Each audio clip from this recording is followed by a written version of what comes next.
নমস্কার বন্ধুরা, defence knowledge আপডেটসে আপনাদের স্বাগত। তো বন্ধুরা, কল্পনা করুন মধ্যপ্রাচ্যে যুদ্ধের দামামা বাজছে।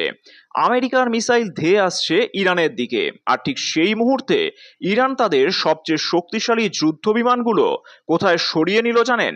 কোনো গোপন সুড়ঙ্গ নাকি কোনো বন্ধু রাষ্ট্রের সীমানায়?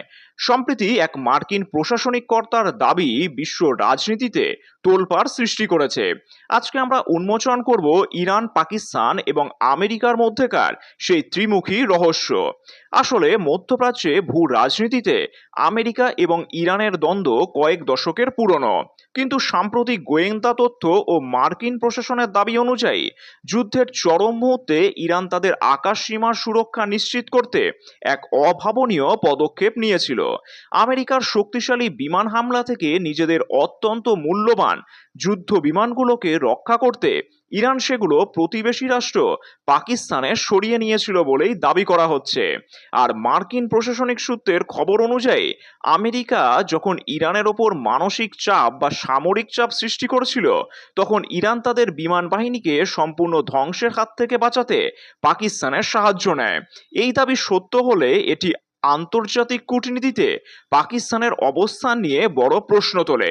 বিশেষ করে পাকিস্তান যেখানে আমেরিকার কাছ থেকে সামরিক ও অর্থনৈতিক সহায়তা গ্রহণ করে, সেখানে ইরানের যুদ্ধ বিমানকে আশ্রয় দেওয়া একটি অত্যন্ত ঝুঁকিপূর্ণ কৌশল বলেই মনে করা হচ্ছে। আর আমেরিকার এক প্রশাসনিক কর্তার দাবি অনুযায়ী ইরান শুধু পাকিস্তানেই নয়, বরং আফগানিস্তানেও দুটি বিমান পাঠিয়েছিল। যদিও সেগুলো যুদ্ধ বিমান ছিল কিনা তা নিয়ে এখনো ধোঁয়াশা রয়েছে। আর পাকিস্তানের বর্তমান শাহবাজ শরীফ সরকার আন্তর্জাতিক মহলে নিজেদের নিরপেক্ষ প্রমাণের চেষ্টা করলেও এই ঘটনা তাদের সেই দাবিকে চ্যালেঞ্জের মুখে ফেলে দিয়েছে। মধ্যস্থতাকারী হিসেবে পাকিস্তানের ভূমিকা সবসময়ই রহস্যময়। একদিকে আমেরিকার সঙ্গে কৌশলগত সম্পর্ক বজায় রাখা, আবার অন্যদিকে ইরানের সঙ্গে ধর্মীয় ও আঞ্চলিক সুসম্পর্ক রাখা। এই দুই নৌকায় পা দিয়ে চলতে গিয়ে পাকিস্তান কি তবে আমেরিকার সঙ্গে বিশ্বাসঘাতকতা করলো? এই প্রশ্নই এখন বিশ্ব রাজনীতির প্রধান আলোচনার বিষয়। আর শুধু আমেরিকা নয়, একবার সৌদি আরবের কথা ভাবুন।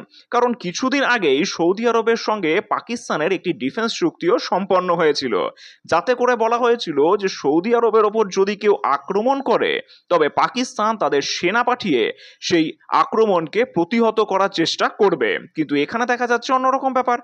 ইরান সৌদি আরবের ওপর আক্রমণ করার সত্ত্বেও ইরানের যুদ্ধ বিমানগুলো পাকিস্তানে নিশ্চিন্তে আছে আমেরিকার হাত থেকে বাঁচার জন্য। যাই হোক, প্রতিবেদনে আরও একটি চাঞ্চল্যকর তথ্য উঠে এসেছে, আর সেটা হলো আফগানিস্তানে ইরানের বিমানের উপস্থিতি। তালেবান শাসিত আফগানিস্তানের সঙ্গে ইরানের সম্পর্কে টানাপোড়েন থাকলেও সংকটের সময় তারা কেন সেখানে বিমান পাঠালো? এটি কি কোনো বৃহত্তর আঞ্চলিক জোটের ইঙ্গিত, নাকি কেবলই কৌশলগত পলায়ন? যদিও সেই বিমানগুলোর ধরন নিশ্চিত হওয়া যায়নি, তবুও যুদ্ধের সময় এই ধরনের চলাচল অত্যন্ত তাৎপর্যপূর্ণ বলেই মনে করা হচ্ছে। আর এর প্রভাব ভারতের উপর কিভাবে পড়বে জানেন? তাহলে দেখুন, ইরান ও পাকিস্তানের এই গোপন সহযোগিতা ভারতের পশ্চিম সীমান্তে নতুন নিরাপত্তা উদ্বেগের জন্ম দিতে পারে। যদি এই দাবি প্রমাণিত হয়, তবে আমেরিকার সঙ্গে পাকিস্তান সম্পর্কের চরম অবনতিও ঘটতে পারে, আর যার প্রভাব দক্ষিণ এশিয়ায় পড়বেই। আর এই ঘটনা প্রমাণ করে যে স্যাটেলাইট নজরদারি ও অত্যাধুনিক গোয়েন্দা ব্যবস্থার যুগেও দেশগুলো কিভাবে গোপনে সামরিক কৌশল অবলম্বন করে।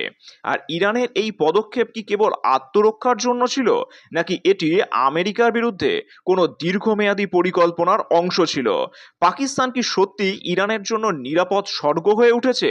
এই রহস্যের জট হয়তো সহসা খুলবে না, তবে মধ্যপ্রাচ্যে আগামীর দিনগুলোতে এই ঘটনা যে বড় কোনো পরিবর্তনের অনুঘটক হবে, তাতে কোনো সন্দেহ নেই। পাকিস্তানের এই দুমুখ নীতি নিয়ে আপনাদের কি মতামত, তা নিচে অবশ্যই কমেন্ট করে জানাবেন। আর চ্যানেলটি ভালো লাগলে অবশ্যই লাইক, শেয়ার ও সাবস্ক্রাইব করে দেবেন। ধন্যবাদ।